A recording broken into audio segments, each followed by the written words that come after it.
Би уг нь 3 4 асуулт бэлдсэн. Бусдыгаа асууя. Саяных бол асуултанд хариулт авсангүй. Тэгээд хилцүүлгийн явцад би бас нэлээд тодруулж асуунаа. За 64 эштрих 1 дээр тусгай зөвшөөрлөг эзэмшигч нь эрхээ хэрэгжүүлэхэд нь одоо туслана гэсэн юм заасан байна. Тэгээд үндсэндээ ард иргэдийн зохион байгуулалтаа эсэргүүцлийн ажиллагаа газар авч байгаа учраас энэ орлогыг тасалдуулах магадaltaа энийг одоо болиулна гэж зааж. Гэхдээ чинь зохион байгуулалтгүй эсэргүүцэл гэж юу байна? Би одоо насаараа зохион байгууллаа.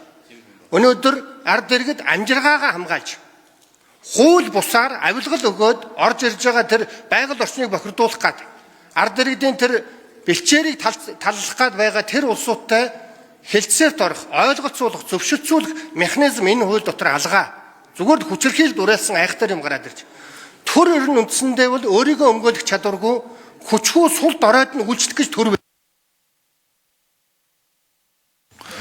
За, Дамжин сайд хариулъя. За, энэ дээр одоо бас ард иргэдийн одоо зүй ёсны, хууль ёсны эсэргүүцэл шаардлагыг бол төр хүлээж авалгүй яах вэ?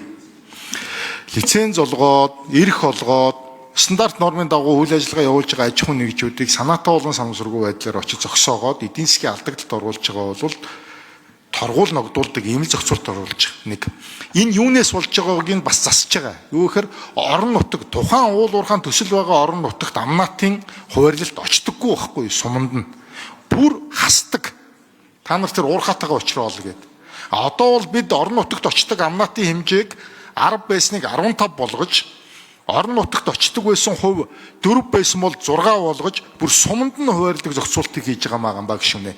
Ингэснээр одоо энэ ард иргэдийн уул уурхаагаас юу ч бидэнд ордоггүй гэдэг шүүмжлэл арилах юм аа. Ингээд ард иргэдээ бас төслүүдтэйг хамтарч ажиллах зохицуултыг